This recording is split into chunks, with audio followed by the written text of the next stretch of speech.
I see a lot of similarities between Haiti and Detroit, because Detroit was the land of some of the most phenomenal movements of black people ever in the world.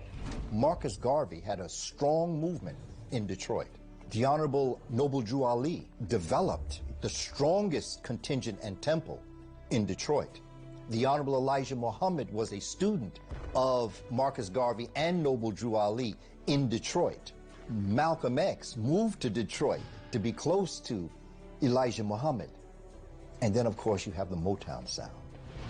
You have the voice of black people worldwide. And I think that what's happening in Detroit is very much like that. At all costs, Detroit must be purged of its power. The Marines came in and they were responsible for the death of close to 4,000 to 5,000 Haitian citizens. And the occupation lasted something like 20 years. And when they came in, what they did was seize control of all of the finances, all of the banks, and all the wealth of Haiti. And the money, Haiti's monies from his bank and his wealth was brought to America and transferred down to banks in New York. That wealth had never been returned to Haiti. The first time the Citadel is attacked is during the U.S. occupation of Haiti in 1915.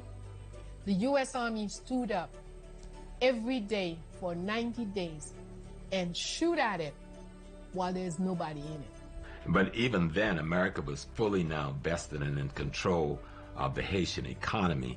And during that occupation of the American Marines, they rewrote the Haitian Constitution. Until then, part of Dessalines' Constitution was that no land could be sold or owned by any foreign persons. Land could only be owned by Haitians of blood. Even a Haitian who had left home could no longer own land.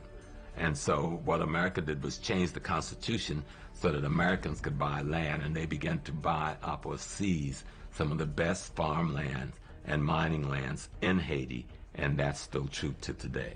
The mountains that Christopher Columbus didn't have the technology to take the gold out of, they've got the technology to do now, and they are taking that out. They say we have 20 billion in gold. And now Haiti is important because of its geographical location and its geology. There's oil and gas in abundance off of Haiti's shore. And so one of the reasons for the Clinton Foundations and these others to saturate Haiti is there's gold in them there hills, and there is oil off of those shores and beaches. And so Haiti is now under a new form of exploitation, which we are calling globalism. The Clintons were put over, and their people who worked with and for their foundation, was put over managing the billions of dollars that came into Haiti for the rebuilding process. Well, they managed it back into their foundations and their bank accounts. For the last 13 years in Haiti, the UN has been the cover for the Bushes and the Clintons to work together and extract the resources that we have. Haiti has $120 billion worth of oil. The International Red Cross claims that they have received from people around the world $6 billion for the quake situation in 2010. Haiti never saw. We did not see 6 billion, we did not see 5 billion, we did not see 4 billion, we did not see 3, 2, or 1 billion. But somebody got the money. The money is still controlled by the European. The education is still controlled. The institutional political structure is still controlled. And the spiritual structure is still controlled. That you have Africans in the French-speaking areas today who are readily prepared to say, "Je suis français," I'm French. And so that cultural dynamic of assimilation into French culture has helped cripple Africans. Haiti is corrupted because 80% of a population, man, is living on less than $1 a day. It's corrupted because the lack of education. This is why this place is corrupted. If you go to almost any store downtown and you buy yourself a new suit, look inside and see where it was made. That suit was made in Haiti. Probably for you're paying maybe $200, it was probably made for $25. The guy who made the soup may have made $1. Okay, and so and part of that arrangement and contract that made, you can't unionize, you can't strike, and you can't ask for an increase in wage. Any of those can result in your losing your job or even going to jail. Different times in our history, you will find that Haiti is forward in everything. In creating the OAU, the Haitians were the #1 people in doing all the papers and working, and when everything, the U.S. was not in it. They refused to be part of it. And when we were a couple of weeks away from the grand opening, U.S. stepped in with money, bought itself in, and demanded that Haiti be not part of it.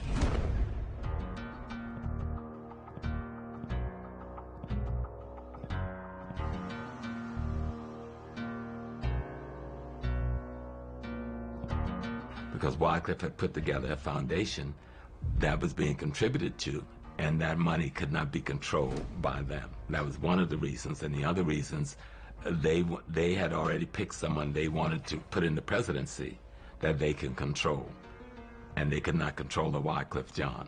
If I was a politician, I would have been the president of Haiti. But the fact that I didn't go through the proper lobbying, the proper, you got to do a deal with this person, you got to make sure you get the blessing from this person, from that person, none of that happened. So it was almost like Wyclef Jean was a wild card. And a wild card is not accepted. Which is very interesting because you have so many nonprofit organizations that rape Haiti that are white-run organizations, and they never talk about that corruption, but all of a sudden it's Wyclef and Yele, they're the most corrupt thing ever. The intimidation factor of whatever anyone was trying, it did not work, you know? And if I'm sitting here and I was to tell you that, you know, I wasn't armed up, I would be lying to you. Because at the end of the day, I was in a position where I was ready to do whatever I had to do as a Haitian citizen to make sure that the power went to the right person that wasn't gonna oppress the people. There's a book called Confessions of an Economic Hitman, and the author talks about how the white supremacist Western powers will put black leaders, puppet leaders, into certain positions to do the bidding of Western powers.